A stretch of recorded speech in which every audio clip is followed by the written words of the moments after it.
Hello guys, welcome back to our channel. Today I will discuss class 10 plus 2 chemistry chapter number 2 electrochemistry. इस chapter में आज हम discuss करेंगे इसका introduction part. ठीक है, पूरा चैप्टर के जो नोट्स हैं वो हम इस पर कंप्लीट करेंगे. तो सबसे पहले बिना टाइम वेस्ट किए हुए स्टार्ट करते हैं. तो इलेक्ट्रोकेमिस्ट्री, सबसे पहले हम जब चैप्टर को स्टार्ट करते हैं ना, तो उसके जो मतलब चैप्टर का जो नाम होता है ना, उसी से हम कुछ हिंट लें कि इस चैप्टर में पढ़ने के वाले हैं हम. ठीक है, उस चैप्टर में है क्या, मेन थीम क्या है इस चैप्टर का, वो देखते हैं. इलेक्ट्रोकेमिस्ट्री. इलेक्ट्रोकेमिस्ट्री से दो वर्ड हैं इसमें. कौन कौन से? इलेक्ट्रोकेमिस्ट्री. इलेक्ट्रो का मतलब है कि हमारे जो इलेक्ट्रॉन्स होते हैं, ठीक है, इलेक्ट्रॉन्स हो गए जो चार्ज कैरियर करते हैं, करंट कैरियर करते हैं, वो चीज़ें, ये जो भी चीज़ है वो हम इलेक्ट्रो का मतलब होता है इसमें ये चीज़. ठीक है, और जो केमिस्ट्री है, केमिस्ट्री में हम सारे केमिकल्स के बारे में देखेंगे. बस ये है मेन. सबसे पहले बात ये आ रही है कि इसकी डेफिनेशन क्या होती है. ठीक है, डेफिनेशन के ऊपर अगर हम जाएं तो हम electrochemistry, it is the branch of science which deal with the production of energy from the spontaneous chemical reaction. ये इसकी डेफिनेशन है. ना ये डेफिनेशन है इसकी. अब यहाँ पे क्या बात की गई कि हम एनर्जी, इस एनर्जी की जगह हम लिख सकते हैं इलेक्ट्रिकल एनर्जी. नॉट एनर्जी, कौन सी एनर्जी? केमिकल एनर्जी, ये इलेक्ट्रिकल. तो इसमें हम इलेक्ट्रिकल एनर्जी को प्रोड्यूस करेंगे with the spontaneous chemical reaction के थ्रू. हमने दो केमिकल्स लिए, जैसे ZnSO4 एक रिएक्शन, एक केमिकल ये लिया, एक कॉपर सल्फेट रिएक्शन करने के लिए हम एक कॉपर सल्फेट सोल्यूशन ले रहे हैं. इन दोनों की हेल्प से हमने जो भी किया, मतलब ठीक है, कैसे भी केमिकल रिएक्शन को कुछ भी करके, और फिर हमने एक जो है देखा कि हाँ हमारा जो यहाँ पे एक बल्ब है वो. और इसके बाद अगर हम देखें रिडॉक्स. रिडॉक्स रिएक्शन हमने पिछली क्लास में पढ़ा था. रिडॉक्स रिएक्शन में एक तो होता है हमारा ऑक्सीडेशन और दूसरा होता है रिडक्शन. ऑक्सीडेशन और रिडक्शन. अब इसमें ऑक्सीडेशन का मतलब होता है लॉस ऑफ इलेक्ट्रॉन और रिडक्शन का मतलब होता है गेन ऑफ इलेक्ट्रॉन. इतना ही समझना है सिर्फ इसमें, बाकी कंफ्यूज होने की ज़रूरत नहीं है. अब यहाँ पे अगर हम देखें तो जैसे हम एक एग्जांपल ले लेते हैं. Zn plus Cu2 positive react with Zn2 positive plus copper. अब यहाँ पे समझ नहीं जाएगा कि जिंक में ऑक्सीडेशन हो रही है कि कॉपर में ऑक्सीडेशन हो रही है, या किस में रिडक्शन हो रही है, किस में ऑक्सीडेशन हो रही है. ऐसे चेक करने में थोड़ा कंफ्यूजिंग होती है. तो इसके लिए एक सिंपल सी ट्रिक बताती हूँ मैं.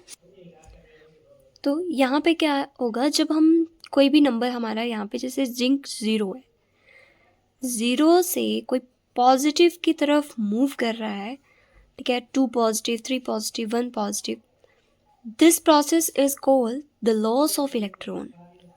Loss of electron means oxidation, यहीं भी अगर बैकवर्ड डायरेक्शन में आता है, ये ऑपोजिट हो जाता है, रिवर्स, कि 2 से 0 की तरफ मूव कर रहा है, 2 पॉजिटिव से 0 की तरफ मूव किया, this is reduction and then gain of electrons. ये बात समझ आ गई तो ये रिएक्शन चेक करना इजी हो जाता है. तो यहीं पे अगर हम देखें, जिंक 0 से 2 पॉजिटिव की तरफ मूव किया, मीन्स 0 से 2 पॉजिटिव की तरफ loss of electrons, means zinc की ऑक्सीडेशन हो रही है, और कॉपर 2 से 0 में जा रहा है तो उसकी रिडक्शन हो रही है. यहाँ से चेक करना जो है वो हमें इजी रहता है. ठीक है, इलेक्ट्रोकेमिस्ट्री में इस चैप्टर में मीन्स हम दो पार्ट्स हैं जिसके. फर्स्ट में हम केमिकल रिएक्शन को कन्वर्ट करेंगे इलेक्ट्रिकल में, केमिकल एनर्जी को इलेक्ट्रिकल एनर्जी में, और दूसरे पार्ट में इलेक्ट्रिकल एनर्जी को केमिकल एनर्जी में चेंज करना सीखेंगे. ये दो पार्ट रहेंगे. ठीक है, फर्स्ट वीडियो इसमें आएगी एंड सेकेंड वीडियो हमारे इस पार्ट में आएगी. केमिकल से इलेक्ट्रिकल एनर्जी में जब हम करेंगे तो उसमें हम एक चीज़ पढ़ेंगे, इलेक्ट्रोकेमिकल सेल। अब इसमें आपको बुक में galvanic cell, voltaic cell, Daniel cells, ये सभी मिल जाएंगे। Same as it is electrochemical cell की तरह ही है, सेम वर्क करेंगे, सेम वर्किंग कंस्ट्रक्शन डायग्राम सब कुछ सेम रहेगा, रिएक्शन भी सेम रहेंगे उनके, बस उनको अलग अलग नाम दिए गए हैं, अदरवाइज वो सारे डिवाइसेस सेम ही हैं। और इसमें जब हम इलेक्ट्रिकल एनर्जी से केमिकल एनर्जी में चेंज करेंगे ना, वो प्रोसेस तुम्हारा आएगा इलेक्ट्रोलाइटिक सेल। इलेक्ट्रोलाइटिक सेल, उसे हम ये वाला सेल बोलेंगे। 2 सेल पढ़ने जा रहे हैं अभी, तो हम सब सिंपल सी बात है इलेक्ट्रोकेमिकल सेल ही पढ़ेंगे। जैसे हमने यहाँ पे ही ना केमिकल से एक बल्ब को ग्लो किया, कैसे जगा बल्ब वो देखना है, तो यहाँ पे भी हम केमिकल से ही इलेक्ट्रिकल एनर्जी कैसे प्रोड्यूस होती है उसके बारे में देखेंगे। तो इसमें हम रिप्रेजेंटेशन देखते हैं इलेक्ट्रोकेमिकल सेल की। हमने सबसे पहले क्या क्या 2 वीकर्स लिए, ठीक है, यहाँ पे मैंने 2 वीकर्स ले लिए। एक वीकर में हम ZnSO4 mean zinc sulphate solution का मतलब वो सोल्यूशन लेंगे। दूसरे में हम कॉपर सल्फेट सोल्यूशन ले रहे हैं। दोनों वीकर्स में हमने सोल्यूशन ले लिए। इसी में हमने क्या किया, जिंक सल्फेट वाले सोल्यूशन में हमने जिंक की रोड डाली और कॉपर सल्फेट वाले सोल्यूशन में हमने कॉपर की रोड डाल दी। अब यहाँ पे जो हमारा जिंक सल्फेट है उसकी रिएक्शन क्या बन रही है, देखो Zn, जिंक रिएक्ट कर रहा है Zn2 पॉजिटिव प्लस 2 इलेक्ट्रॉन में, और दूसरा जो हमारा कॉपर सल्फेट है Cu2 positive copper plus 2 electron react कर रहा है कॉपर को Cu। अब यहाँ पे जिंक सल्फेट में जो हमने जिंक की रिएक्शन बनाई, ये हमारा है एनोड और ये हमारा है कैथोड। अब यहाँ से ये जिंक की रोड जो है, जब हम इनको क्या कर रहे हैं, कनेक्ट कर रहे हैं एक दूसरे के साथ। कॉन्टेक्ट क्या इनका, ये देखो कॉन्टेक्ट करवा दिया इनका, ठीक है। अब यहाँ पे क्या होगा, जो भी हमारी बैटरी होगी, बल्ब होगा, वो अपनी वर्किंग स्टार्ट कर देंगे इन केमिकल के थ्रू। कर दी उन्होंने वर्किंग स्टार्ट।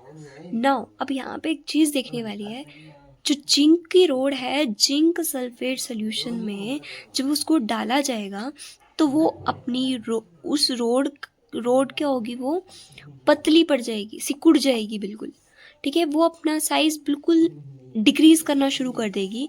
अब इस जिंक में जो हमारा Zn2 पॉजिटिव होगा वो सोल्यूशन के अंदर आ जाएगा, क्योंकि जब जिंक रोड अपने अंदर का सारी मटेरियल को ख़त्म कर रही है, इस जिंक से Zn2 पॉजिटिव बहुत ज़्यादा Zn2 पॉजिटिव जो है सोल्यूशन में मिक्स हो जाएंगे, और यहाँ से जो इलेक्ट्रॉन्स हैं 2 इलेक्ट्रॉन्स रिमूव होके वो हमारे जो है इलेक्ट्रॉन्स जो हैं मूव करके इसके अंदर आ जाएंगे, आगे इसके अंदर। अब यहाँ से कॉपर सल्फेट सोल्यूशन था, कॉपर तो बना, ठीक है, कॉपर में से 2 इलेक्ट्रॉन्स तो आ गए कॉपर के पास, और यहाँ से Cu2 पॉजिटिव उसके पास चले जाएगा रोड के पास।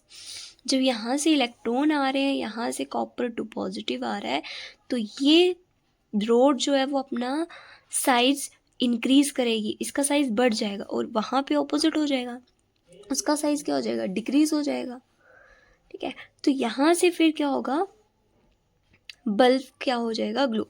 यहाँ पे इलेक्ट्रॉन्स जो हैं फ्लो करेंगे इस डायरेक्शन में, means zinc rod to copper rod की तरफ, और जब वापस से यहाँ से करंट फ्लो होगा, ठीक है, करंट कहाँ से, कॉपर से, जब वो जिंक की तरफ मूव करेंगे तब बल्ब ग्लो, मतलब बल्ब हमारा जलेगा, बैटरी जो भी है वो काम करना शुरू करेगी। तो जब करंट बैकवर्ड डायरेक्शन में आएगा तब ये काम जो है शुरू होगा। अब यहाँ पे हमारा इस वर्किंग को कंट्रोल करने के लिए, इसकी न्यूट्रलिटी को बनाने के लिए यहाँ पे वर्क करता है हमारा सोल्ट ब्रिज। कौन काम करता है, हमारा सोल्ट ब्रिज।